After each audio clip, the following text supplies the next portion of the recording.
Hello दोस्तों, आपका स्वागत है आपके अपने YouTube channel power of maths academy. दोस्तों, जैसा कि आपको पता है कि हम परसेंटेज के टॉपिक को पढ़ रहे हैं, जिसमें से हमने परसेंटेज की बेसिक डेफिनेशन और परसेंटेज के बेस मेथड को अच्छी तरीके से अध्ययन कर लिया है। आज दोस्तों बहुत ही मोस्ट इंपॉर्टेंट कॉन्सेप्ट रहने वाला है परसेंटेज का। वो कॉन्सेप्ट हमारा ये कहता है कि परसेंटेज टू फ्रैक्शन कन्वर्जन। दोस्तों, प्रतिशत को भिन्न में बदलना बहुत ही इंपॉर्टेंट है। आखिर ऐसा इंपॉर्टेंट क्यों है वो अभी आप थोड़ी देर बाद समझ जाओगे। अभी तक आपने ये तो जाना होगा कि परसेंटेज से फ्रैक्शन कन्वर्जन हम कैसे करते हैं, लेकिन आपने ये नहीं जाना होगा कि ये इतना इंपॉर्टेंस क्यों रखता है। आप मुझे बताओ, अगर आप परसेंटेज के क्वेश्चन को सॉल्व करना चाहते हो ना, तो ये जो कॉन्सेप्ट आज मैं सिखाने वाला हूं ना, बहुत ही मोस्ट इंपॉर्टेंट है। अभी मैं आपको धीरे धीरे करके सिखा दूंगा और इसकी विशेषता भी बताऊंगा। शायद आपने पहले कभी इसकी विशेषता देखी होगी। तो दोस्तों, कॉपी पेन निकाल लीजिए और धीरे धीरे हम अध्ययन करेंगे। सबसे पहले मैं एक कहानी से शुरुआत करता हूं। वो कहानी कुछ ऐसी है, थोड़ी देर के लिए मान लेता हूं। भाई साहब, मान लो आप ही में से किसी का एक बर्थडे है।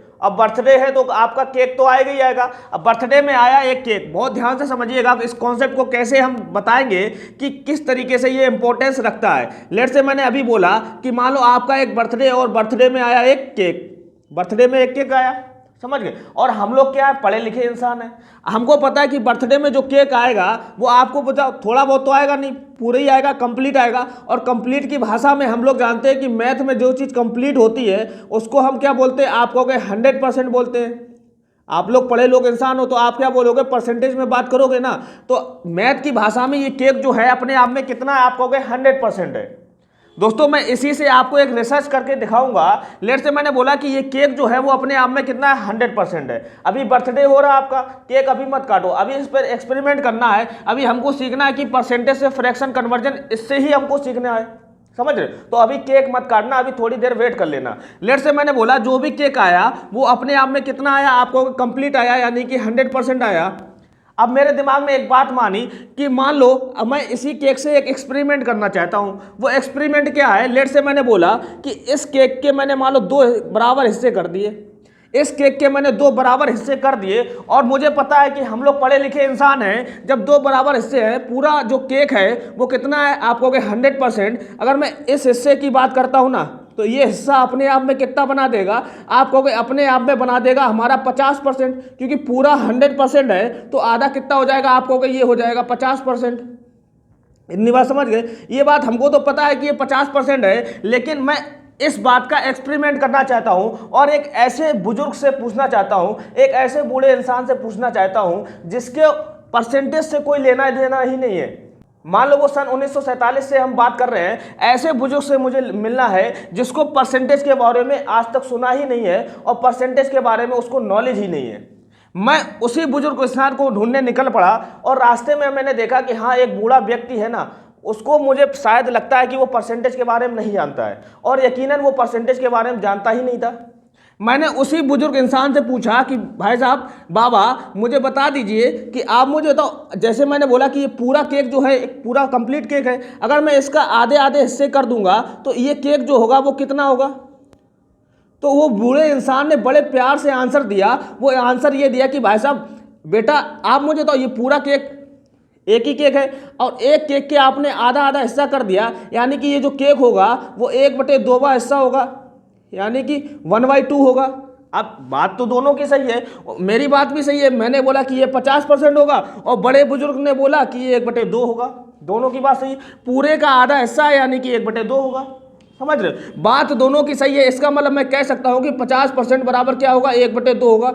ये बात सही है, लेकिन मुझे अभी समझ में नहीं आया कि आखिर 50% बराबर 1/2 क्यों होता है। लेकिन इतना पता है कि 50% मेरी बात के लिए सही है और बुजुर्ग वाले बाबा की बात भी सही है, क्योंकि बुजुर्ग वाले बाबा ने कहा कि पूरे का 1/2 हिस्सा यानी कि 1/2 है। ठीक है, मेरे दिमाग में कुछ कन्फ्यूजन होने लगी। मैंने कहा अभी और एक्सपेरिमेंट करता हूं। मैंने बोला कि अब मैं करता हूं एक खेल। मैंने कहा बोला क्या करेंगे, मैंने कहा कि अब मैं इसके 3 हिस्से करूंगा बराबर बराबर, इसके 3 हिस्से कर दूंगा। मैंने बोला कि पूरा केक जो होता है 100% होता है, हम लोग पढ़े लिखे इंसान हैं, तो ये तीसरा जो मान लो ये हिस्सा क्या होगा, आप कहोगे पूरा 100% होता है, आधा 50% होता है, और 3 हिस्से करेंगे तो 100/3 करेंगे, यानी कि 33 सही 1/3% होगा।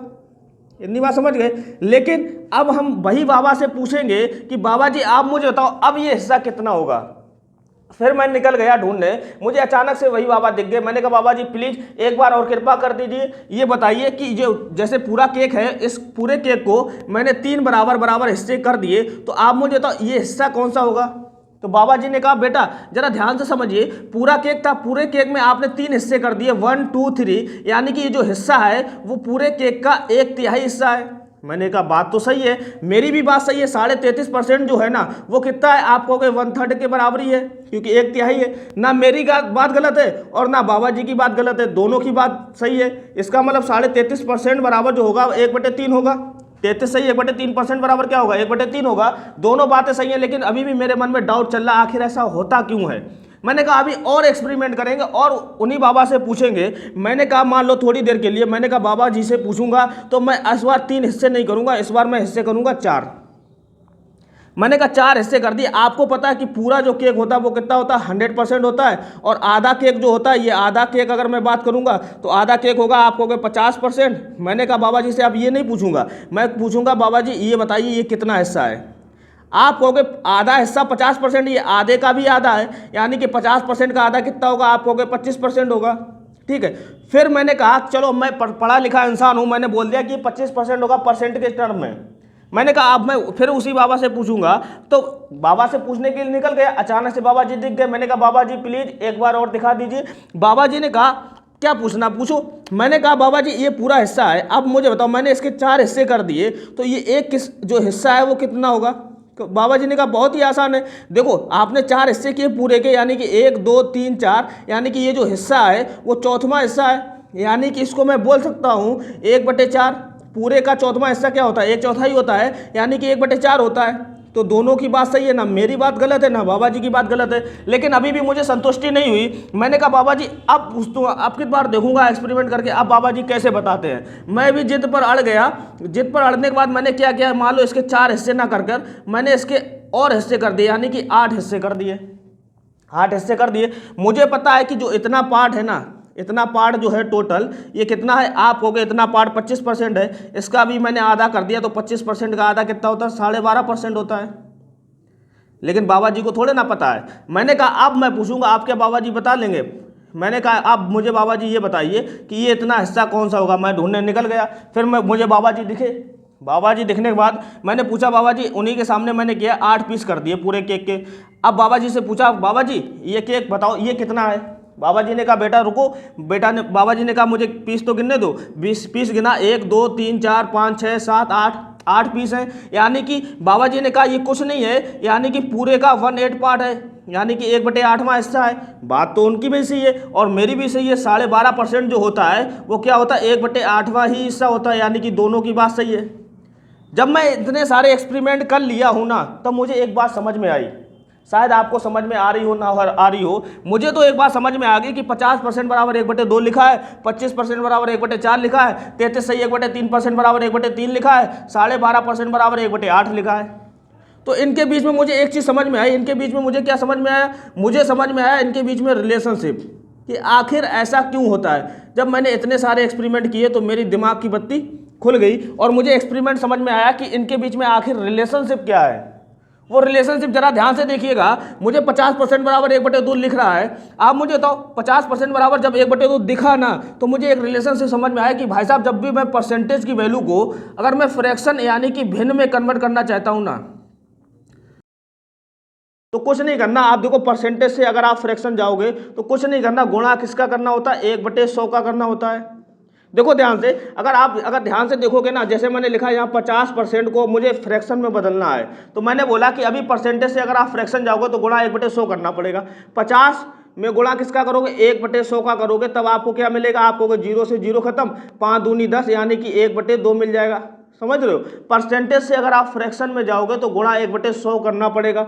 इसका मतलब सीधा सीधा यही हुआ कि एक परसेंटेज की जो वैल्यू होती ना, एक जो परसेंटेज की वैल्यू होती वो क्या होती, 1/100 होती है। आखिर ऐसा क्यों होता है, आज पहली बार आपको देखने को मिल रहा होगा कि परसेंटेज हटाओगे तो 1/100 के बराबर होता है। इतनी बात समझ गए। बाबा जी की बात मानोगे और अपनी बात मानोगे, दोनों की बात का कंपेयर करोगे ना, तब आपको समझ में आएगा कि परसेंटेज बराबर क्या होता है, 1/100 होता है। जीवन में शायद पहली बार आपने सीखा होगा कि आखिर ऐसा क्यों होता है। इतनी बात समझ गए। तो आप मुझे तो परसेंटेज से जब फ्रैक्शन जा रहा हूँ यानी कि भिन्न में जा रहा हूँ तो गुणा 1/100 मिल रहा है। एक चीज और समझ में आई, रिवर्स भी गियर समझ में आया कि अगर मैं फ्रैक्शन से परसेंटेज में जाऊंगा ना तो कुछ नहीं करना पड़ेगा, गुणा किसका करना पड़ेगा, 100 का। बहुत ही मोस्ट इंपॉर्टेंट लाइन है, देखो ध्यान से। आप कहोगे 1/2 से मुझे 50% बनाना, 1/2 से 50 कैसे बनेगा, आप कहोगे गुणा 100 करना पड़ेगा। देखो 2 से खत्म करोगे, 2 पंजा 10 आ जाएगा हमारा 50%। यानी कि जब भी फ्रैक्शन वैल्यू को अगर आप परसेंटेज में कन्वर्ट करना चाहते हो ना तो आपको करना पड़ेगा गुणा का 100 करना पड़ेगा। इतनी बात समझ गए। और परसेंटेज से अगर आप फ्रैक्शन में जाना चाहते हो तो गुणा 1/100, फ्रैक्शन से अगर आप परसेंटेज में आना चाहते हो तो गुणा 100 का करना पड़ेगा। बहुत ही मोस्ट इंपॉर्टेंट लाइन है। लेकिन अब बात समझ में ये आती है कि एक बात तो मैंने समझ ली कि हाँ इनके बीच में कुछ ना कुछ रिलेशनशिप है, और वो रिलेशनशिप हमको निकल कर आ गया कि परसेंटेज से फ्रैक्शन में करेंगे तो गुणा 1/100 करेंगे, और फ्रैक्शन से परसेंटेज में करेंगे तो गुणा 100 करेंगे। इतनी बात समझ गई। लेकिन अभी भी मेरे मन में एक डाउट चल रहा है। वो डाउट क्या चल रहा है, मुझे पता है कि मुझे तो परसेंटेज की नॉलेज है, लेकिन मैं इन बड़े बुजुर्ग की सहायता क्यों ले रहा हूँ, जो बाहर वाले बुजुर्ग हैं जिनसे मैंने पूछा था उनकी सहायता मैं आखिर क्यों ले रहा हूँ। मुझे तो परसेंटेज के बारे में नॉलेज है, मुझे फ्रैक्शन यानी कि भिन्न के बारे में नॉलेज नहीं है, लेकिन मैं इनकी सहायता क्यों लूँगा। मुझे तो परसेंटेज की अच्छी नॉलेज है, मैं पढ़ा लिखा इंसान हूँ, मैं परसेंटेज से कन्वर्ट कर सकता हूँ, लेकिन आखिर इनकी ज़रूरत क्यों पड़ी। तो वो ज़रूरत क्यों पड़ी वो अब बताएंगे। सबसे पहले आपको नोट कर लीजिए, फिर मैं बताता हूँ कि आखिर वो ज़रूरत क्यों पड़ी। चलिए नोट कीजिएगा फटाफट, फिर मैं आगे की कहानी को मूव करता हूँ। तो आई होप आप सभी लोगों ने नोट कर लिया होगा। चलिए हम आगे की कहानी पढ़ते हैं कि आखिर बड़े बुजुर्ग की ज़रूरत हमें क्यों पड़ी। ये आप पहली बात सीखोगे कि फ्रैक्शन हमारे लिए कितना ज़रूरी है, और फ्रैक्शन बड़े बुजुर्ग की बात अगर मैं मान लूँगा ना तो आखिर बड़े बड़े सवाल हमारे आसानी से सॉल्व हो जाएंगे। मेरे मन में एक कन्फ्यूजन ये आया कि बाहर वाले बुजुर्ग की ज़रूरत हमको क्यों पड़ी, बाहर वाले बुजुर्ग की ज़रूरत हमको क्यों पड़ी। बाहर वाले बुजुर्ग बाबा यानी कि जो भी बूढ़े इंसान थे ना उनकी आखिर हमको ज़रूरत क्यों पड़ी। क्योंकि कहते हैं ना कि बड़ों की बात हमेशा माननी चाहिए, तो माननी तो चाहिए, लेकिन आखिर क्यों माननी चाहिए वो सीखिए। बाहर वाले बुजुर्ग की ज़रूरत क्यों पड़ी, समझे। हमेशा बड़ों की बात मानोगे तो फ़ायदे में रहोगे, कि ज़रूरत क्यों पड़ी। अगर बात नहीं मानोगे तो हमेशा नुकसान ही होगा, ज़रूरत क्यों पड़ी। इतनी बात समझ गए। ये हमारे मन में क्वेश्चन मार्क आया। आपको ये तो पता चल ही गया कि भाई साहब अगर मैं परसेंटेज वैल्यू को अगर मैं फ्रैक्शन में चाहता हूँ ना, फ्रैक्शन यानी क्या होता है, आपको अगर भिन्न में बदलना चाहता हूँ ना तो आप क्या करोगे, कुछ नहीं करेंगे, गुणा 1/100 करेंगे। और फ्रैक्शन से अगर मैं जो परसेंटेज लाना है तो क्या करेंगे, गुणा का 100 करेंगे। इतना तो मुझे पता है। और ये सब आपको ध्यान कैसे रखना है, आप कहोगे अगर बाई चांस मैं भूल जाता हूं तो रटना तो है नहीं। आपको एक वैल्यू ध्यान रखना, आपको ये तो पता है कि 50% जो होता है वो किसी का आधा हिस्सा होता है, यानी कि 1/2 होता है। समझ रहे हो। ये बात अगर आप अपने मन में रखोगे ना तो हमेशा आपको कंफ्यूजन रहेगा नहीं। जब भी आपको 50% से फ्रैक्शन में जाना है तो परसेंटेज से फ्रैक्शन में जाने के लिए क्या करना पड़ेगा, आपको गुणा 1/100 करना पड़ेगा। और फ्रैक्शन से अगर मुझे परसेंटेज लाना है तो गुणा 100 करना पड़ेगा। इस वैल्यू को ध्यान रखोगे, 50% बराबर 1/2। आपको पता ही रहता है जनरली कि 50% क्या होता है, 1/2वां हिस्सा होता है। कितनी बात समझ गए। तो 50% बराबर 1/2 अगर आप ध्यान रखोगे ना तो ये आपको फिर कभी भी जिंदगी में कभी नहीं भूलोगे। कितनी बात समझ गए। आप रटो नहीं चीज़ें, आपको एक्सपेरिमेंट करके दिखा रहा हूँ ना, एक्सपेरिमेंट करके सीखोगे ना तो जीवन में कभी भी भूलोगे नहीं। अब हम बात करते हैं कि बाहर वाले बुजुर्ग की आखिर जरूरत क्यों पड़ी। लेट से मैं थोड़ा छोटा सा एग्जाम्पल लेता हूँ। छोटा सा एग्जाम्पल ये है, मान लो एक अजबपुर नाम का देश है, मान लो एक अजबपुर नाम का कंट्री है, यानी कि आप मैप में खोजोगे तो आपको मिलने वाला नहीं है, मैप में मत खोज लेना, समझ रहे हो। अजबपुर नाम की कंट्री है, वहाँ पर मात्र अगर मैं पॉपुलेशन की बात करता हूँ ना, टोटल पॉपुलेशन मान लो थोड़ी देर के लिए कि वहाँ पर मात्र 960 लोग ही रहते हैं। टोटल पॉपुलेशन यानी कि 960 लोग हैं, ठीक है। और मैं एक बात और कह रहा हूँ कि वहाँ पर एक साल में पॉपुलेशन में जो वृद्धि होती है वो कितनी होती है, मैं कह रहा हूँ कि 12.5% की वृद्धि होती है। एक साल में 12.5% की वृद्धि होती है। तो मुझे बता दीजिए कि फाइनल पॉपुलेशन कितनी होगी, यानी कि यहाँ पर फाइनल वैल्यू कितनी निकल कर आएगी, यानी कि फाइनल पॉपुलेशन कितनी होगी एक साल बाद। अगर अभी की पॉपुलेशन 960 है, 12.5% एक साल में वृद्धि हो रही है, तो फाइनल पॉपुलेशन क्या होगी। अब आप कह रहे सर जी मैंने फार्मूला रटा है, पॉपुलेशन में जब भी मुझे इनिशियल वैल्यू पता होती है और मुझे फाइनल वैल्यू निकालनी होती है मैं फार्मूले से करता हूँ। क्या करता हूँ, फार्मूला मुझे रटा पड़ा है कि फाइनल वैल्यू बराबर जो होता है वो इनिशियल वैल्यू होता है 1 + R/100 होता है। अगर आपने परसेंटेज पढ़ा होगा तो ये फार्मूला रटा होगा। भाई साहब इस फार्मूले की कोई भी ज़रूरत नहीं है। मैंने बोला ना कि आपको जो भी मैथ पढ़नी है वो फार्मूला फ्री मैथ पढ़नी है, आपको ये फार्मूले की ज़रूरत नहीं पड़ेगी। समझे, कोई भी फार्मूला आपको याद करने की ज़रूरत नहीं है। फार्मूला कहाँ से आता है वो सब मैं आपको एक्सप्लेन करूँगा। आप मुझे बताओ, इस फार्मूले से अगर आप सवाल लगाओगे ना तो आपके सामने टाइम लगेगा, क्यों ना? आप मुझे तो इनिशियल वैल्यू रखोगे 960, 1 प्लस 12.5 रखोगे आर की वैल्यू, बटे 100 करोगे, काटा पीटी करोगे, आपके सामने टाइम लगेगा, बहुत घोर टाइम बर्बाद होगा। इतनी बात समझ रहे? एक तरीका और कर सकते हो, एक तरीका ये कर सकते हो कि सर जी 960 रुपये, 960 जो है ना वो इनिशियल पॉपुलेशन है। आप मुझे तो कितनी बढ़ रही, आप कहोगे 960 जो है आप कितनी बढ़ रही, ऑफ 12.5% बढ़ रही है। मतलब कि 12.5% 960 का निकालेंगे और इनिशियल वैल्यू में जोड़ देंगे, तब जाके जो आंसर आएगा वो हमारा राइट आंसर हो जाएगा। इसमें भी देखो कैलकुलेशन करनी पड़ेगी। 12.5% 960 का निकालोगे तो आपकी हालत खराब हो जाएगी। अभी आपको पता ही नहीं है, 12.5% ऐसे ही तो निकालोगे, परसेंट हटाओगे, 100 से भाग करोगे, काटा पीटी करोगे, तब जाके समय बर्बाद होगा। लेकिन एक बात हमेशा ध्यान रखना, बाहर वाले बुजुर्ग ने कुछ बोला था। बाहर वाले बुजुर्ग ने क्या बोला था, अगर ध्यान नहीं है तो पीछे जो आपने नोट्स बनाए उसमें देखिएगा। मैंने क्या किया था, जब मैंने 8 हिस्से किए थे ना, 8 हिस्से किए थे, तो आप मुझे तो ये जो आधे का आधा हिस्सा है वो कितना है, आप कहोगे 25% है। और मैंने पूछा कि ये हिस्सा कितना है, आप कहोगे 25% का आधा ही है, आप कहोगे 12.5% है।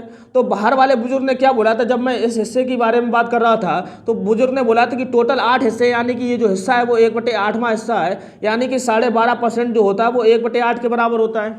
समझ? अगर मैं बाहर वाले बुजुर्ग की बात मान लेता हूं कि 12.5% यहाँ पर लिखा है तो ये कुछ नहीं होता, प्लस का 1/8 ही होता है, क्योंकि वृद्धि हो रही, यहाँ भी प्लस यहाँ भी प्लस। 12.5% क्या होता है, आपको 1/8 होता है। अगर आपने बाहर वाले बुजुर्ग की बात मानी ना तो आप मुझे तो जीवन आपका सरल हो गया। आप कहोगे 960 का 1/8 निकालना आसान है, कितना होता है, आप कहोगे 120 होता है। 960 गुणे 1/8 करोगे कितना होता है, 120 होता है। बाहर वाले बुजुर्ग की जब बात मानोगे तो आपको पता चल जाएगा कि एक साल में पॉपुलेशन बढ़ी कितनी वृद्धि हुई, आपको 120 लोगों की वृद्धि होगी। अगर मैं फाइनल पॉपुलेशन की बात करता हूं तो 960 प्लस 120 कितना हो जाएगा, आपको 1080 हो जाएगा। तो बाहर वाले बुजुर्ग की अगर आप बात मानते हो ना तो आपको सारी चीज़ें क्लियर एकदम दिखने लगती हैं। समझ रहे हो? आप मुझे तो एकदम क्लियर दिखनी, आपको एक साल में वृद्धि कितनी हुई, 120, टोटल पॉपुलेशन कितनी हो जाएगी, आपको 960 प्लस 120 कितना हो जाएगा, 1080 हो जाएगा। समझ लो, बाहर वाले बुजुर्ग की बात हमेशा मानोगे तो आपका जीवन जो है ना वो सरल हो जाएगा। नहीं तो आप फार्मूला रटते फिरो, फार्मूला रटोगे और कहीं ना कुछ ऐसे कॉन्सेप्ट लगाओगे, तो ये सब बेकार के कॉन्सेप्ट में ऐसे नहीं लगाना, इसमें आपको समय बर्बाद होगा। आप मुझे तो अगर आप बाहर वाले बुजुर्ग की बात मानोगे ना तो आपको साफ साफ दिख रहा है प्लस 1/8 होता है, और 1/8 960 का 120 हो जाएगा। 120 में वृद्धि करोगे 960 प्लस 120 कितना हो जाएगा, 1080 हो जाएगा। तो बाहर वाले बुजुर्ग की जरूरत समझ में आ रही है कि आखिर हमें क्यों जरूरी है परसेंटेज से फ्रैक्शन कन्वर्जन करना और फ्रैक्शन से परसेंटेज कन्वर्जन करना। तो दोनों ही बहुत बात जरूरी है ना, इतनी बात तो समझ में आ रही होगी। लेकिन अब आपको लग रहा होगा सर जी ये पॉपुलेशन परसेंटेज में पॉपुलेशन टाइप का सवाल है। दोस्तों टाइप नहीं होता कुछ, कॉन्सेप्ट अगर मजबूत है तो सारे टाइप बेकार होते हैं। टाइप से करोगे ना तो जीवन आपका बेकार हो जाएगा। टाइप कुछ नहीं होता। आपको अभी लग रहा होगा कि सर जी ने सवाल दे दिया कि 960 पॉपुलेशन है तो ये पॉपुलेशन कैटेगरी का सवाल हो गया, लेकिन अगर आप ध्यान से देखोगे ये पॉपुलेशन कैटेगरी का सवाल नहीं है। अभी मैं आपको बता रहा हूँ यही स्ट्रक्चर जो है ना वो प्रॉफिट एंड लॉस का भी होता है और SI एंड CI का भी होता है। मैंने बोला ना percentage, profit and loss, SI CI जो है ना वो सारी चीज़ें एक ही हैं। वो अभी आप देख लीजिए, थोड़ा सा ट्रेलर देखिएगा। जैसे मैंने बोला यहाँ पर पॉपुलेशन में बोला था 960 बोला था, 960 अजबपुर की कंट्री का पॉपुलेशन है। आप बढ़ कितना रहा, मैंने बोला कि 12.5% की दर से जो है ना वो वृद्धि हो रही है। इतनी बात समझ गए, 12.5% की वृद्धि हो रही। तो आप मुझे तो इसको क्या लिख सकते हो, आपको 1/8 लिख सकते हैं। यहाँ जो हो जाएगा कितना हो जाएगा, 120। फाइनल पॉपुलेशन जो होगी वो कितनी होगी, 1080 होगी। ये सवाल जो आपको परसेंटेज का लग रहा है ना, ये सवाल आपका प्रॉफिट एंड लॉस का भी है। कैसे? आप मुझे तो कुछ नहीं करना, प्रॉफिट एंड लॉस का भी सवाल है, देखना ध्यान से। अभी मैं इसको प्रॉफिट एंड लॉस का भी सवाल बना देता हूं। मैंने बोला कि किसी वस्तु का क्रय मूल्य कितना है, आप कहोगे 960 रुपये। किसी वस्तु का क्रय मूल्य मान लो 960 रुपये है। मैं दुकानदार ने क्या किया, 12.5% के प्रॉफिट पर उसे बेच दिया। तो आपसे पूछा जा सकता है कि आप मुझे तो सेलिंग प्राइस कितना है, कितने में बेचा। साथ ही साथ आपसे पूछा जाता है कि प्रॉफिट अमाउंट यानी कि लाभ का अमाउंट कितना है, प्रॉफिट अमाउंट भी पूछा जा सकता है। समझ रहे हो? तो यही स्ट्रक्चर देखो प्रॉफिट एंड लॉस का बन गया। अब 12.5% का प्रॉफिट हो रहा है तो प्रॉफिट अमाउंट अगर बुजुर्ग की बात मानोगे 1/8 होगा। देखो 1/8 960 का कितना होता है, आपको 120 होता है, यानी कि जो टोटल लाभ हुआ वो कितना हुआ, 120 रुपये का। वस्तु बिची कितने में, आप कहोगे 960 प्लस 120 जो होगा वो कितना होगा, 1080 में वस्तु हमारी बिच गई। समझ रहे हो? तो ये सवाल देखो स्ट्रक्चर कहाँ से कहाँ कन्वर्ट हो गया। अब मैं कह रहा हूँ कि यही स्ट्रक्चर आपका एसआई एंड सीआई का भी होता है। मैंने बोला ना परसेंटेज प्रॉफिट एंड लॉस और एसआई एंड सीआई तीनों एक ही हैं, कुछ अलग नहीं है। आप मुझे तो एसआई सीआई में कैसा स्ट्रक्चर बनाऊंगा, मैंने बोला कि 960 जो है मूलधन है, 960 क्या है, किसी चीज़ का मान लो मूलधन है, ठीक है, 960 रुपये मूलधन है। आप मुझे तो उस पर जो है बैंक में जमा करेगा तो 12.5% के रेट से आपको ब्याज मिलेगा। आपको पता करना है कि अमाउंट कितना होगा। अब आपने इसके भी बहुत सारे फार्मूले पढ़ रखे होंगे और आपने सेलिंग प्राइस के भी बहुत सारे फार्मूले पढ़ रखे होंगे कि सेलिंग प्राइस निकालना है या प्रॉफिट अमाउंट निकालना, तो बहुत सारे फार्मूले होते हैं। यहाँ मुझे तो कोई फार्मूला की जरूरत पड़ी नहीं पड़ी। यहाँ देखो कोई फार्मूला की जरूरत पड़ेगी आपको, वो नहीं पड़ेगी। 12.5% का मतलब क्या होता है, आपको 1/8 होता है, और 960 का 1/8 कितना होता है, आपको 120 होता है, और अमाउंट कितना हो जाएगा, आपको 1080 हो जाएगा। देखो यहाँ पर ब्याज भी साफ साफ दिख रहा है और टोटल अमाउंट भी यानी कि मिश्र धन भी साफ साफ दिख रहा है। इस सवाल में कोई फार्मूले की जरूरत पड़ी? आप क्या करते हो, परसेंटेज के अलग फार्मूले, जो कि मैं परसेंटेज के फार्मूले ही नहीं कराता हूँ। परसेंटेज भी जो है ना, परसेंटेज फार्मूला फ्री है, इसके फार्मूले नहीं रटवाऊंगा कभी भी, कोई मतलब ही नहीं। बिना फार्मूले के ही सवाल करोगे, क्योंकि आपका कॉन्सेप्ट इतना डीपली कर दूंगा ना, तो आपको फार्मूले लगाने की जरूरत ही नहीं पड़ेगी। इसमें बताओ प्रॉफिट एंड लॉस में कोई फार्मूला की जरूरत पड़ी? और मुझे पता है कि आप प्रॉफिट एंड लॉस के इतने सारे फार्मूले रटते हो कि आप स्वयं में ही कंफ्यूज हो जाते हो। कोई फार्मूले की जरूरत नहीं। आप मुझे तो एसआई एंड सीआई यानी कि simple interest and compound interest में भी आपको फार्मूले की जरूरत नहीं पड़ेगी। देखो यहाँ पर कोई फार्मूले की जरूरत पड़ी? आप कहोगे नहीं पड़ी। तो मेरी बात समझ रहे हो? कुछ भी नहीं है। अगर आप बेसिक चीज़ें सीखते हो ना तो फार्मूला फ्री मैथ हो जाती है। आपने आज तक percentage profit and loss SI CI ईमानदारी से बताना, आपने फार्मूले पढ़े हैं? बिल्कुल पढ़े होंगे, ओबियसली पढ़े होंगे। लेकिन इस सवाल में आपको कोई फार्मूले की जरूरत पड़ी? ऐसे बहुत सारे, मतलब कि टोटली जो सवाल होंगे ना, आपको समझ में आ जाएगा जब आप परसेंटेज के कॉन्सेप्ट को मजबूत करोगे ना। तो प्रॉफिट एंड लॉस ऐसे ही उड़ा दोगे, एसआई एंड सीआई ऐसे ही उड़ा दोगे, परसेंटेज भी ऐसे ही उड़ा दोगे, क्योंकि परसेंटेज का ज्ञान तो आपको भरपूर मात्रा में होगा। इतनी बात समझ गए? किसी भी टॉपिक में आपको फार्मूला की जरूरत नहीं पड़ने वाली, इतनी मैं गारंटी लेता हूं। अब आपको समझ में आ गया होगा कि भाई साहब आखिर हमें बड़े बुजुर्ग की जरूरत क्यों पड़ी। बड़े बुजुर्ग की बात मानेंगे ना तो हमको सारी चीज़ें क्लियर एकदम साफ साफ दिखने लगेंगी, और अपनी बात मानेंगे तो हम अपनी बात मानेंगे तो कंफ्यूजन में हो जाते हो। मैंने बोला बड़े जो बात कहते हैं ना, उनकी बात हमेशा मान लेनी चाहिए। समझ रहे हो? तो कुछ ना कुछ प्रॉफिट वहाँ से होता है। यहाँ देखो 960 में अगर हम बड़े बुजुर्ग की बात मानेंगे तो चीज़ें हमारी ऑटोमेटिक आ जाएंगी बिना फार्मूले के। ये सब आपका दैनिक जीवन का रोल है। आप मुझे तो यहाँ भी देखो एसआई एंड सीआई में भी बड़े बुजुर्ग की बात मानेंगे तो सारी चीज़ें आपको क्लियर दिखने लगेंगी, फार्मूला लगाने की जरूरत ही नहीं पड़ेगी। इतनी बात समझ गए? एक चीज़ और ध्यान रखना, जब मैं बात कर रहा हूँ मान लो थोड़ी देर के लिए, इतना सब नोट कर लोगे, नोट कर लिया होगा, अगर नहीं किया होगा तो वीडियो को पॉज करके नोट करना, ठीक है? अब आगे एक थोड़ी सी छोटी सी जानकारी दे रहा हूँ। आखिर आपको इतना तो समझ में आ ही गया है कि मुझे परसेंटेज से फ्रैक्शन कन्वर्जन करना कितना जरूरी है, क्योंकि ये हमारा जीवन सरल बना देगा, ये हमारी कैलकुलेशन को आसान बना देगा। इतनी बात समझ गए? एक चीज़ और ध्यान रखना, जैसे मैंने बोला कि यहाँ लिखा है 960, यहाँ 960 लिखा। अगर मुझे बताओ इस 960 का अगर मुझे 10% निकालना हो, ये ध्यान रखना 10% का मैं बहुत ही यूज करने वाला हूँ। अगर किसी भी नंबर का अगर आपको 10% निकालना है ना तो कैसे निकालोगे? आप क्या करोगे, 960 का 10% या तो फ्रैक्शन वैल्यू पता होनी चाहिए, या तो आप ऐसे भी कर सकते हो 960 इंटू 10 और परसेंट हटाओगे तो 100 से भाग करेंगे। मुझे पता है कि परसेंट बराबर क्या होता है, 1/100 होता है, यानी मतलब 100 से भाग करना पड़ेगा। 2 0 1 0 1 0 खत्म, कितना आ जाएगा? 96 आ जाएगा। लेकिन दोस्तों ऐसा आपको बिल्कुल भी नहीं करना, जैसा अभी तक आप करते आ रहे हो ना, ऐसा आपको नहीं करना है। किसी भी नंबर का अगर आपको 10% निकालना है तो बहुत ही ध्यान से बात समझिएगा। 10% कुछ नहीं होता, राइट हैंड साइड से एक डेसिमल शिफ्ट करना है। डेसिमल मतलब दशमलव शिफ्ट करना राइट हैंड साइड से। अब मुझे तो कितना हो जाएगा, 96.0 यानी कि कितना हो जाएगा, 96 हो जाएगा। समझ रहे? 960 का 10% कितना होगा, 96 हो जाएगा। अभी मैं और आपको एग्जांपल दे रहा हूँ, आपको कुछ नहीं करना। जैसे मान लो कोई बड़ा नंबर दे रखा 1 2 3 4, इसका मुझे 10% निकालना है, तो अभी मैंने बोला कि कुछ नहीं करना, राइट हैंड साइड से आपको एक डेसिमल शिफ्ट करना है। कितना हो जाएगा, 123.4 हो जाएगा। बहुत ही आसान है। जैसे मैंने लिखा मान लो 5 3 2 का 10% निकालना है, तो 10% क्या होगा, आपको अगर राइट हैंड साइड से एक डेसिमल शिफ्ट करेंगे मतलब कि 53.2 हो जाएगा। समझ लो? जैसे मैंने लिखा कि मान लो यहाँ लिखा 3 4 7 8 6 का 10% निकालना है ना, तो 10% कैसे आएगा, कुछ नहीं, राइट हैंड साइड से एक डेसिमल शिफ्ट करेंगे, यानी कि 347 8.6 हो जाएगा। जैसे मैंने लिखा 1 2 3 4 5 6 7 8, मान लो इतना लिखा है, इसका मुझे 10% निकालना है, तो कितना होगा आपको कि राइट हैंड साइड से एक डेसिमल शिफ्ट करेंगे, यानी कि 1 2 3 4 5 6 7.8 हो जाएगा, ये हमारा 10% हो जाएगा। जैसे मैंने लिखा यहाँ पर मान लो थोड़ी देर के लिए कि 9600 लिखा, 9600 का मुझे 10% निकालना है, तो 10% क्या होगा आपको राइट हैंड साइड से एक डेसिमल शिफ्ट कर देंगे, मतलब कि यहाँ पर कितना हो जाएगा आपको कि 960 हो जाएगा। समझ रहे हो, तो किसी भी नंबर का आप 10% निकालना तो कुछ नहीं करना, राइट हैंड साइड से एक डेसिमल शिफ्ट कर लोगे। आई होप आपको ये सब समझ में आया होगा। ये छोटी सी नॉलेज है, बहुत ही यूजफुल होने वाली है। अभी मैं सवाल कराऊंगा ना, तब आपको बताऊंगा कि आखिर मैंने ऐसा यहाँ पर क्यों बताया था। इतनी इंपॉर्टेंस है, आप सोच भी नहीं सकते हो। इतनी बात समझ में आ गई। किसी भी नंबर का अगर आपको 10% निकालना होता है तो कुछ नहीं करना, एक राइट हैंड साइड से डेसिमल को शिफ्ट करना होता है। इतनी बात समझ गए, इसको नोट कर लेना। अब हम बात करते हैं आगे पॉइंट पर कि आखिर हमें बड़े बुजुर्ग की बात माननी क्यों पड़ी। ये तो मैंने बता ही दिया। अब आपको ये भी समझ में आ गया कि परसेंटेज से फ्रैक्शन कन्वर्जन करना कितना जरूरी है।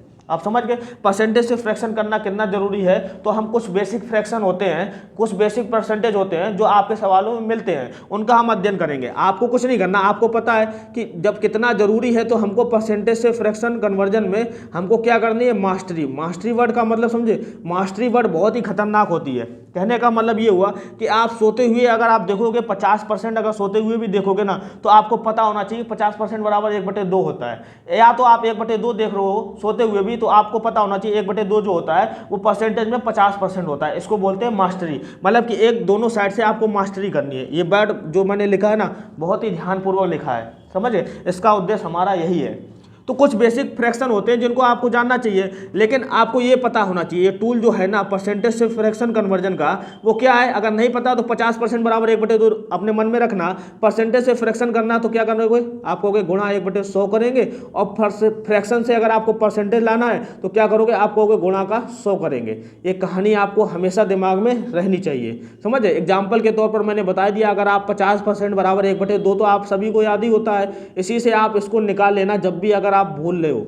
इतनी बात समझ गए, तो हमको करनी है मास्टरी। चलिए अब हम शुरुआत करते हैं धीरे धीरे करके। हमको पता है कि हमको जानना कितना जरूरी है, तो जानना जरूरी जब हमको पता चल जाता है तो चीज़ें और अच्छे से सीखने का सवाल होता है, समझ रहे हो। चीज़ें और अच्छे से सीखनी चाहिए। जब हमको सारी नॉलेज पता है कि आखिर ऐसा क्यों होता है, तो हमको जिज्ञासा होनी चाहिए कि हाँ अब हमें पता चल गया कि ऐसा क्यों होता है, तो हमको अब सीखना चाहिए।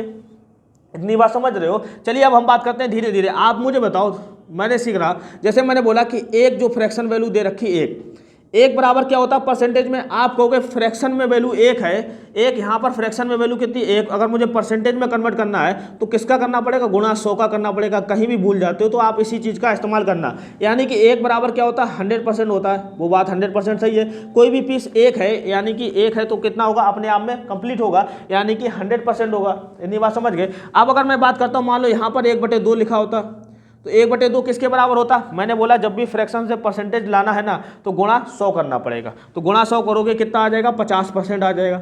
कभी भी आपके अंदर कन्फ्यूजन हो रहा है तो आप ऐसे ही करके देखना। या तो आप परसेंटेज से फ्रैक्शन में जाओगे तो गुणा 1/100 करना पड़ेगा। 50 गुणे 1/100 क्या बना देगा, आपको 1/2 बना देगा। तो बहुत ही इंपॉर्टेंट लिख रहा हूँ, जो आपके एग्जाम में आते ही हैं बेसिकली। अगर मैं बात करता हूँ 1/3 की, तो 1/3 क्या होता है, 33 सही 1/3% होता है। और इसका डेसिमल फॉर्म भी इंपॉर्टेंट होता है, कभी कभार सवालों में ऐसे ही लिख के आ जाता है, 33.33% होता है। तो दोनों चीज़ें जरूरी हैं। ऐसा क्यों होता है वो आप सभी लोग इससे करके देख लोगे, समझ लो। जैसे मैंने बोला कि 1/4 क्या होता है, आपको पता होना चाहिए 1/4 जो होता है वो 25% होता है। अगर मैं बात करता हूँ कि 1/5 क्या होता है, आपको पता होना चाहिए 1/5 जो होता है 20% होता है। ये ओरली आपको पता होना चाहिए। इसमें आपको करनी है मास्टरी। कैसे आता है वो सब आप इससे करके देख लेना, इतना तो कर ही लोगे ना। अब हम बात करते हैं आगे की। जैसे लिखा 1/5 तक हो गया। अगर मैं बात करता हूँ कि 1/6 क्या होता है, आपको को 16 सही 2/3% होता है। और साथ ही साथ कितना होता है, और डेसिमल फॉर्म भी होता है 16.67% जो होता है वो 1/6 होता है, ठीक है। अगर मैं बात करता हूँ 1/7 की, तो कितना होता है, आपको को 14 सही 2/7% होता है। और अगर मैं बात करता हूँ डेसिमल में 14.28% होता है। अगर मैं बात करता हूँ 1/8 की, ये ऐसे फ्रैक्शन लिख रहा हूँ जो एग्जाम में भरपूर मात्रा में आपको देखने को मिलते ही मिलते हैं। 1/8 क्या होता है, आप कहोगे 12.5% होता है। या मैं बात करता हूँ 12 सही 1/8 2% होता है। इतनी बात समझ गए। ऐसे ही मैं बात करता हूँ 1/9 जो होता है वो क्या होता है 11 सही 1/9% होता है, या मैं कहूँ 11.11% होता है। इंपॉर्टेंट है, ये ध्यान रखना, ये चीज़ ध्यान रखना।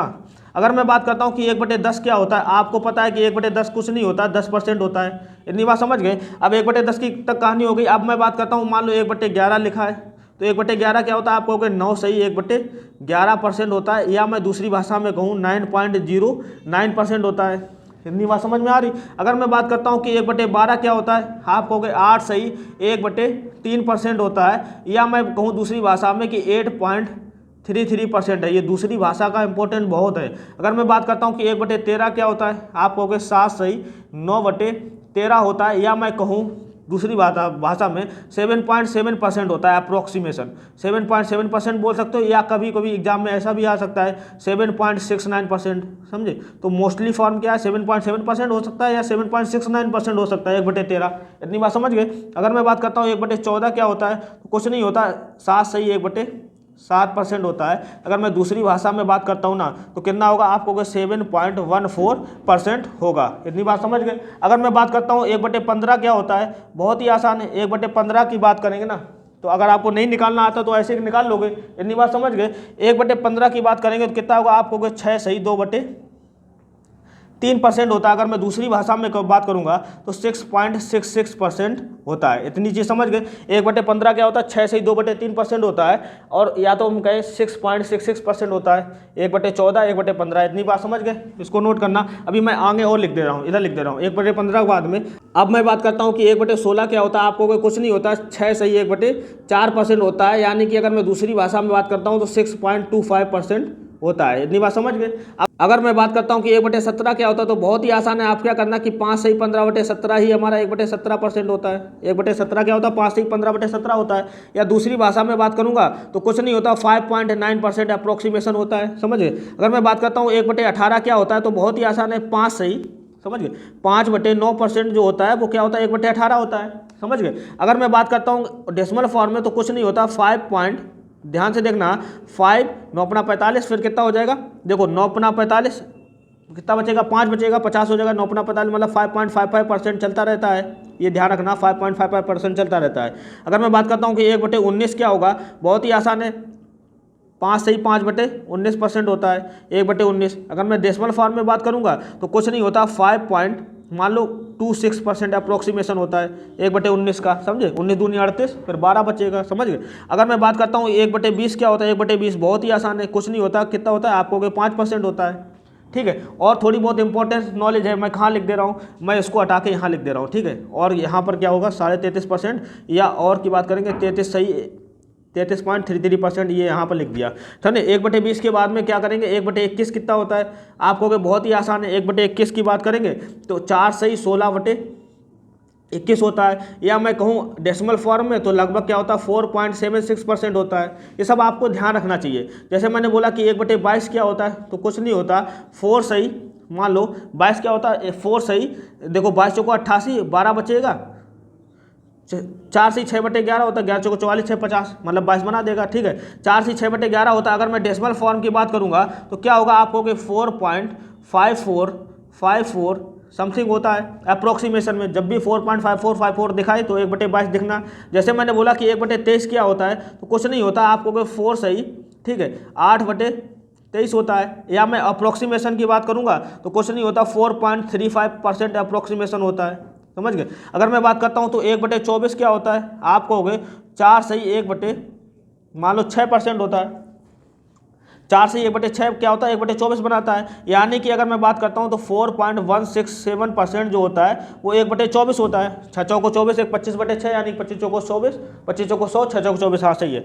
1/24 जो होता है 4 से 1/6, यानी कि 4.167% होता है। अगर मैं बात करता हूँ लास्ट वैल्यू की, यानी कि 1/25 जो होता है, 1/25 कितना होता है, आप कहोगे 4% के बराबर होता है। तो ये जो बेसिक फ्रैक्शन है ना, ये बहुत ही इंपॉर्टेंट है। ये बेसिक फ्रैक्शन अपने कॉपी में नोट जरूर करना और इसको मास्टरी करने की कोशिश करना है। यानी कि अगर आपको दिख रहा है कि 1 तो आपको 100% दिखना चाहिए, 100% दिख रहा है तो आपको 1 दिखना चाहिए, 1/2 दिख रहा है तो 50% दिखना चाहिए, 50% दिख रहा है तो 1/2 दिखना चाहिए। तो सबसे पहले आप नोट कर लीजिए, फिर मैं आपको आगे की कहानी इसमें समझाता हूँ कि आखिर आपको कैसे याद करना है। वो सारी चीज़ें अभी मैं बता दूंगा, आपको याद करना भी आपको आसानी से सिखा दूंगा। अभी मैं सभी चीज़ों को याद करा दूंगा। आई होप आप सबसे पहले नोट करना, फिर मैं आगे की कहानी मूव करता हूँ। चलिए नोट कीजिएगा फटाफट। तो आई होप आप सभी लोगों ने नोट कर लिया होगा। अब हम बात करेंगे कि इसको आखिर याद कैसे करेंगे। देखना ध्यान से, आपको पता है कि 1 बराबर क्या होता है 100%, इसको तो आपको याद ही है, कोई दिक्कत नहीं। 1/2 भी याद हो जाएगा, मतलब 50%, ये तो आपने सीख ही लिया है। 1/2 जब याद हो जाएगा, आप देखो ध्यान से, 1/2 अगर आपको ध्यान हो जाएगा कि 1/2 कितना है, आपको 50% है, समझ रहे हो। सबसे पहले मैं बात करता हूँ 1/2 अगर 50% है, आप मुझे बताओ 1/4 तो आसानी से याद हो जाएगा। कैसे? आप कहोगे 1/2 का 1 मतलब कि नीचे भाग करेंगे 2 का, तभी तो 1/4 आएगा। मतलब कि 1/2 को आधा हिस्सा कर दिया, और 1/2 का आधा हिस्सा कितना होता है, आपको 1/4 होता है, समझ रहे हो। आप मुझे बताओ इसका भी आधा करेंगे, 50% का आधा करोगे कितना आ जाएगा, 25% आ जाएगा। अब 1/4 याद हो गया तो आपको 1/8 भी याद हो जाएगा। 1/8 क्या है, इसका भी आधा हिस्सा है, 1/4 का आधा हिस्सा है ना, तो 1/8 क्या हो जाएगा, आपको 25% का आधा हो जाएगा, मतलब कि 12.5%, और 12 से 1/2% हो जाएगा। दोनों चीज़ें याद रखना है, समझ। 1/8 याद हो गया तो 1/16 भी याद हो जाएगा। 1/16 क्या है, आपको इसका भी आधा हिस्सा 1/8 का, 12.5% का आधा हिस्सा कितना होता है, आपको 6.25% होता है, या 6 से 1/4% होता है। कुछ नहीं करना, जब आपको 1/2 के बारे में नॉलेज है तो आपको 1/4 के बारे में भी नॉलेज होना। कुछ नहीं, 1/2 50%, 1/4 क्या आधा हिस्सा यानी कि 25%।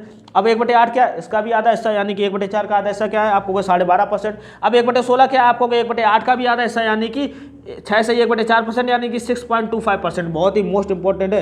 आप मुझे बताओ समझ में आया, इतनी बात समझ गए। आप मुझे बताओ, जैसे मैंने बोला कि 1/3 को अगर आप याद करना है तो 1/3 क्या होता है, आपको 33.33% होता है, यानी कि 33.5% होता है। आप मुझे बताओ 33.5% ये हो गया, अगर 1/3 याद है तो आपको 1/6 भी याद होना चाहिए। कैसे? आप मुझे तो 1/3 का आधा हिस्सा क्या है, आपको 1/6 है।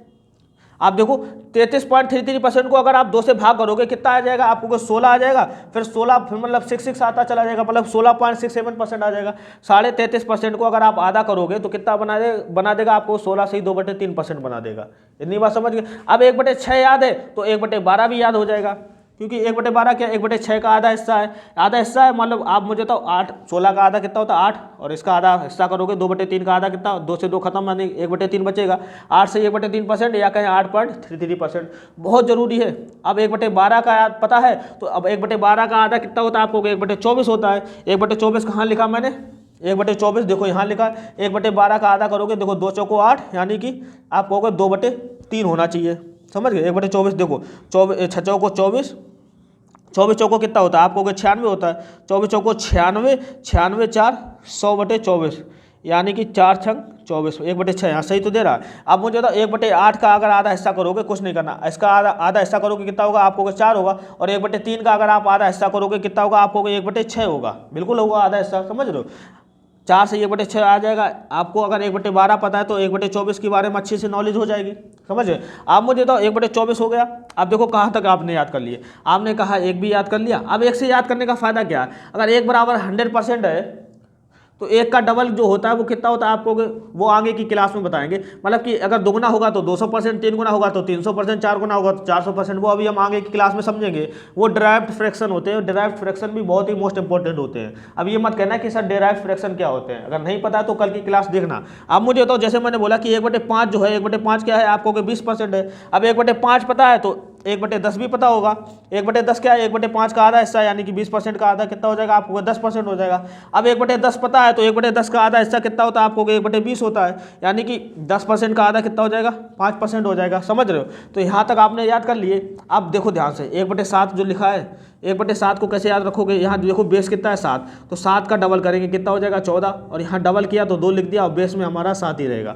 और ये वैल्यू जो बहुत ही इंपॉर्टेंट है याद करना, 14, देखो 14 है, 14 का डबल कुछ नहीं लिखा, 14.28 लिखा है। तो 1/7 को आप ऐसे लिख सकते हो, 7 का डबल करेंगे तो 14 हो जाएगा, 2 ऊपर रखेंगे 7 नीचे लिखेंगे, जो कि नीचे बेस होता है वही रखेंगे ना।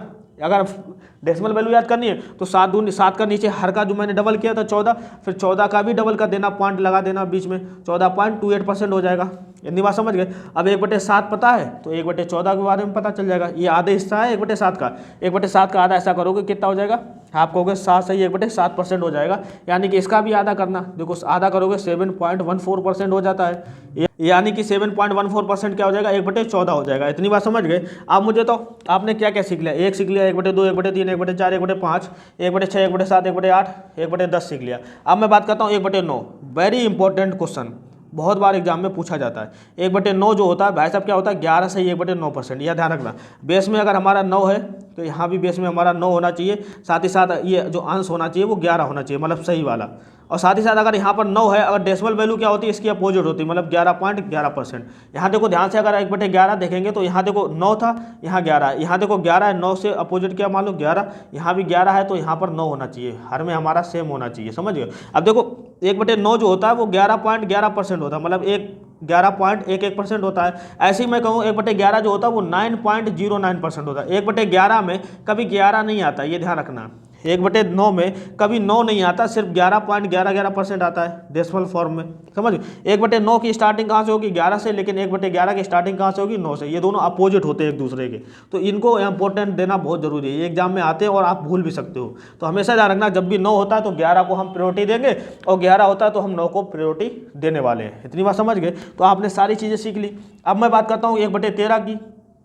तो 1/13 क्या होता है, बहुत इंपॉर्टेंट नहीं होता है, लेकिन ये डेसिमल फॉर्म इंपॉर्टेंट होता है। कभी कभार दे देता है 7.69% की, मान लो यहाँ पर SICI दे देता है, रेट ऑफ इंटरेस्ट दे दिया 7.69% पर ईयर, तो आपको पता होना चाहिए 1/13 की वैल्यू क्या होती है, 7.69% होती है, यानी कि 7.7% भी ध्यान रखना है। इन दोनों की दोनों वैल्यू ध्यान रखना है, एग्जामिनर के मूड की बात है, ये इंपॉर्टेंट है। आप मुझे तो 1/15 जो होता है आपको पता है, 1/5 क्या है, आप कहोगे 20% है। 1/15 क्या होगा, आप कहोगे 1/3 पार्ट होगा, मतलब कि 1/3 हिस्सा होगा इसका 1/3 हिस्सा 1/15 होता है, यानी कि इसका भी 1/3 हिस्सा होगा। 1/3 हिस्सा करोगे तो कितना हो जाएगा, 6 सही 2/3%। अगर आपको 1/5 पता है तो 1/15 भी आपको पता होना चाहिए। बेसिकली 1/15 जो होता है वो ओरली आपके मुँह जवानी होना चाहिए, 6.66%। इतनी बात समझ गए।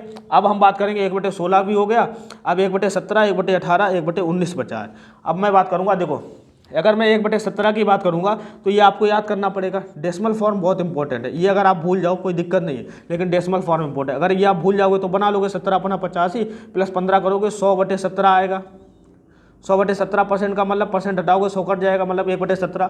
इसको आप बना सकते हो, लेकिन इसको आप नहीं बना सकते हो। तो डेसिमल फॉर्म इंपॉर्टेंस है एग्जाम में, इसमें नहीं आएगा, एग्जाम में आपको ये लिख के आएगा, ये दिखना चाहिए कि ये 1/17 है। ऐसे ही 1/18 की बात करेंगे तो 1/18 में क्या होता है, 5.55% होता है, मतलब कि कंटिन्यू नंबर्स होता है, 5 ही 5 दिखाई पड़ेगा, जहाँ 5 दिखाई पड़े इसका मतलब 1/18 होता है, समझिए।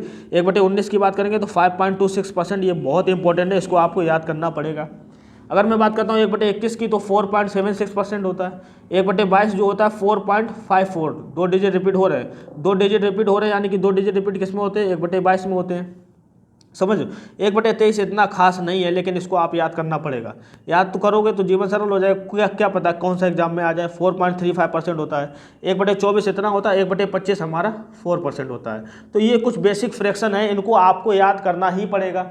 याद करने में मैंने कुछ पोर्शन को आपको डायरेक्टली याद करा दिया, कुछ पोर्शन को मैंने किसी पोर्शन से कोरिलेट करना सिखा दिया, लेकिन अब आपको इसमें क्या करनी है, मास्टरी करनी है। मास्टरी वर्ड का मतलब ही यही होता है कि आपको अगर आंख बंद करके 1/22 दिख रहा है तो आपको 4.5454 दिखना चाहिए, या 4 से 6/11 दिखना चाहिए। अगर मैं आपसे पूछता हूं कि 4 से 6/11 क्या होता है तो आपको पता होना चाहिए डायरेक्ट 1/22 होता है। अगर मैं आपसे पूछता हूं 14 से 2/7% क्या होता है तो आपको पता होना चाहिए कि 1/7 होता है। या मैं पूछता हूं 14.28% क्या होता है तो आपको पता होना चाहिए 1/7 होता है। अगर मैं आपसे पूछता हूं 7.14% क्या होता है, आपको पता होना चाहिए कि 1/14 होता है ओरली। अगर मैं पूछता हूं 7 से 1/7% क्या होता है तो आपको इधर से भी पता होना चाहिए 1/14 होता है, और इधर से भी पता होना चाहिए 1/14 जो होता है। परसेंटेज की बात करेंगे तो 7 सही 1/7 होता है, यानी कि दशमलव की बात करेंगे तो 7.14% होता है। अगर मैं आपसे पूछता हूं कि 1/9 क्या होता है तो आपको पता होना चाहिए कि 11 से 1/9% होता है। या मैं दूसरी तरफ से बात करूंगा ना तो क्या होता है, 11.11% होता है। अगर मैं बात करता हूं कि 1/11 क्या होता है तो आपको पता होना चाहिए 9.09% होता है। या दूसरी भाषा में बात करें 9 से 1/11% होता है। तो मतलब इधर से पता होना चाहिए तो इधर से भी पता होना चाहिए, दोनों में आपको करनी है मास्टरी। अगर आप मास्टरी कर लोगे ना तो आगे के जो कॉन्सेप्ट होंगे वो इन्हीं से रिलेटेड होने वाले हैं। जब तक आप इस पर मास्टरी नहीं करना तब तक आप मूव नहीं करना। अभी आपके पास आज का समय है, आप आज के समय में इसको मास्टरी कर लेना। अगर मास्टरी नहीं भी होती तो आपको ये सब लिख के दीवार के कोने पर चिपकाना है जहाँ पर आप स्टडी करते हो। बार बार देखते जाओगे तो आपको एक दिन ऐसा आएगा कि सारे कुछ याद हो जाएंगे। सारे कुछ याद होने का मतलब ही क्या है, मैंने कुछ बातें आपको याद कराने को बोली हैं, जैसे 1/17 हुआ, 1/18 हुआ, 1/19 हुआ, समझ गए। इस टाइप से कुछ वैल्यू हैं जो याद करनी है, जैसे 1/21, 1/22, 1/23, इस टाइप की वैल्यू है। एक चीज़ हमेशा ध्यान रखना, आप मुझे तो यहाँ हर कितना है, आपको 21 है। जब हर बड़ा हो गया तो वैल्यू हो जाती है हमारी छोटी, वैल्यू छोटी हो जाती। यानी कि कैसे आप पता करोगे, जैसे मैंने बोला कि यहाँ लिखा 1/5 और यहाँ लिखा 1/4। आप मुझे बताओ 1/4 की वैल्यू कितनी होती है, आप कहोगे 25% होती है, यानी कि 0.25 मान लो। और 1/5 की वैल्यू कितनी होती है, आप कहोगे 0.2 होती है, 0.20। आप मुझे तो जब हर बड़ा हो जाता है ना, देखो हर क्या है, यहाँ 4 है, यहाँ 5 है, मतलब कि हर बड़ा हो गया तो वैल्यू जो होती है वो हमारी छोटी हो जाती है। ये बात समझना। यहाँ 1/21 है, यानी कि 4.76% आया। अगर मैं 1/22 याद करूँगा ना तो 1/22 जो होगा वो 4.76% से छोटा ही होगा, समझ। जैसे आपको 1/20 की वैल्यू पता है और 1/21 की निकालनी है। 1/20 की वैल्यू कितनी होती है, आपको 5%, यानी कि 1/21 की जो वैल्यू हो गई वो 5% से छोटी ही होने वाली है, क्योंकि उसका हर हो गया बड़ा। 5% से छोटी होने वाली है। देखो 1/21 की वैल्यू कहाँ लिखी है, आप कहोगे देखो 5% से छोटी वैल्यू है, समझ लो। तो ऐसे भी आप आइडिया लगा सकते हो। अगर आप कभी एग्जाम में भूल जाते हो, जल्दबाजी में ऐसा कर देते हो कि 1/21 की वैल्यू 5.76% कर देते हो, आपको पता है कि 1/21 की वैल्यू जो होती है वो 5% से छोटी होती है, तो 5.76% तो होगा ही नहीं, समझ लो। जब भी हर बड़ा होता है, आप ध्यान से देखो, कहीं भी देखोगे, जैसे यहाँ 1/2 लिखा है, आप कहोगे 50%, देखो हर बड़ा हो गया तो 50% से वैल्यू छोटी हो जाएगी। छोटा सा कॉन्सेप्ट है लेकिन यूजफुल बहुत है, समझ लो। ये छोटा सा कॉन्सेप्ट है, आपके दिमाग में अगर ये रहेगा ना तो अगर आप एग्जाम में जल्दबाजी में गलत भी करते हो तो आप अपने आप को सुधार सकते हो, समझे। सुधारोगे कैसे, सुधारोगे ऐसे, जैसे आपको पता है कि परसेंटेज से फ्रैक्शन कन्वर्जन करना है तो गुणा 1/100, और फ्रैक्शन से अगर मुझे परसेंटेज लाना है तो गुणा 100 करना पड़ेगा। बाई चांस एग्जाम में भूल जाते हो, जैसे मैंने बोला कि यहाँ पर लिखा 1/3, 1/3 लिखा, आप मुझे बताओ 1/3 लिखा फ्रैक्शन, 1/3 से मुझे परसेंटेज में लाना है तो क्या करना पड़ेगा, गुणा। आप मुझे बताओ फ्रैक्शन से अगर मुझे परसेंटेज लाना है तो क्या करना पड़ता है, गुणा 100 करना पड़ता है। 1/3 में गुणा 100 करोगे तो आप मुझे बताओ कितना हो जाएगा, आपको 100/3 हो जाएगा। अब इसको काटोगे, देखो 3 त्रिका 9 और फिर 1 बचेगा, फिर 3 त्रिका 9 मतलब 1 बचेगा। आप मुझे तो रिमाइंडर बचेगा शेषफल, यानी कि 33 से 1/3 हो जाएगा। ये क्या हो जाएगा, परसेंटेज हो जाएगा। कभी आपको भूलते हो तो मैंने निकालना सिखा ही दिया एग्जाम में, अगर भूल जाओ, डायरेक्ट नहीं याद आता है तो आप निकाल सकते हो, लेकिन निकालने की जरूरत नहीं है। निकालोगे तो आपका समय बर्बाद करेगा, जितने टाइम निकालने में लगाओगे उतना टाइम सवाल लगाने में कराओगे। तो अगर आप निकालोगे भी और सवाल भी लगाओगे तो समय आपका ज़्यादा लेगा ना। तो आपको निकालना थोड़े ना, आपको सीधे सीधे आपको सीखना है कि हाँ भाई साहब, कभी भी मुझे दिखता है कि 1/7 जो होता है वो 14.28% होता है, समझ लो। तो आपको दोनों तरफ से सीखना है, यानी कि ये वर्ड ध्यान रखना, ये वर्ड जो लिखा है वो मैंने लिखा है मास्टरी। मास्टरी वर्ड मैंने ऐसे ही नहीं लिखा है, इतनी बात समझ गए। ये वर्ड जो है वो मास्टरी वर्ड ऐसे ही नहीं लिखा, आपको मास्टर करना ही पड़ेगा। अगर आप इन चीज़ों को मास्टरी करते हो ना तो आप देखना कि कैसे हम profit and loss, SICI, time and work के सवाल मात्र कुछ ही सेकंडों में लगा लेंगे। इतनी बात समझ गए। अब हम बात करते हैं डेराइव्ड फ्रैक्शन की। मान लो कि डेराइव्ड फ्रैक्शन क्या होता है, वो डेराइव्ड फ्रैक्शन कुछ नया नहीं होता है भाई साहब, इन्हीं फ्रैक्शन से निकल कर ही आता है, इन्हीं फ्रैक्शन से निकल कर ही आता है, समझ गए। जैसे आप मुझे बताओ इन्हीं फ्रैक्शन से मान लो निकलना है, जैसे मैंने बोला कि 62.5% होता है, 62.5% जो आपने एग्जाम में बहुत बार देखा होगा सवालों में। अब ये 62.5% होता क्या है आपको नहीं पता। जब आप डेराइव्ड फ्रैक्शन जानोगे ना तो आपको डायरेक्ट दिखेगा कि 62.5% जो होता है कुछ नहीं होता भाई साहब, 5/8 ही होता है, क्योंकि 1/8 कितना हो, 12.5%, 12.5% का 5 गुना जो होगा वो कितना होगा, आपको 62.5% होता है। तो ये होता है डेराइव्ड फ्रैक्शन। डेराइव्ड फ्रैक्शन कौन कौन से ऐसे एग्जाम में आते हैं जो हमारे लिए इंपॉर्टेंस है, वो आपको कल की क्लास में सीखने को मिलेंगे। तो डेराइव्ड फ्रैक्शन तो बहुत ही इंपॉर्टेंट है। साथ ही साथ ये बेसिक फ्रैक्शन जो होते हैं आपको इससे ज़्यादा याद नहीं करने, इसी से आपको काम चल जाएगा। इससे ज़्यादा कोई एग्जाम में आता है तो आप निकाल ही लोगे, इतना ज़्यादा समय नहीं बर्बाद करना है ना। 1/25 तक आपको याद करने ही करने हैं, ऐसे याद करने की आपको मास्टरी, आपको सोते हुए भी आपको दिखना चाहिए कि 1/9 जो होता है वो 11 से 1/9% होता है, या मैं कहूँ 11.11% होता है। सोते हुए आपको दिखना चाहिए, मतलब कि दोनों तरफ से आपको मास्टरी करनी है। 11.11% जो लिखा है ना वो 1/9 के बराबर होता है, ना कि 1/11 के। इतनी बात समझ गए, मास्टरी करनी है। तो दोस्तों ये थी आज की क्लास। अगर दोस्तों आज की क्लास आपको पसंद आई हो तो प्लीज़ दोस्तों के साथ शेयर जरूर कर देना, और दोस्तों लाइक जरूर कर देना, और चैनल पर नए हो तो सब्सक्राइब जरूर कर देना। और कल की क्लास लेना मत भूलना। कल की क्लास में मैं सिखाऊंगा कि डिराइव्ड फ्रैक्शन आखिर कैसे निकालते हैं और इनका यूजफुल क्या है, कौन कौन से ऐसे फ्रैक्शन होते हैं। आज तक आपने देखे नहीं होंगे डिराइव्ड फ्रैक्शन, लेकिन सवाल में आते हैं। जब आप डिराइव्ड फ्रैक्शन यहाँ से कर लोगे तो आप सवाल देखोगे, अरे भाई साहब ये सवाल जो है ना वो बेसिक फ्रैक्शन से ही है और डिराइव्ड फ्रैक्शन से है, इससे बाहर तो कोई सवाल ही नहीं बना है। समझ रहे हो, और कोई बना भी है तो हम उसका निकाल भी सकते हैं। तो कल की क्लास में आप बहुत सारी चीज़ें सीखोगे। कल की क्लास को बिल्कुल भी मिस मत करना। चलिए दोस्तों मिलते हैं फिर नेक्स्ट क्लास में, तब तक के लिए दोस्तों जय हिंद दोस्तों।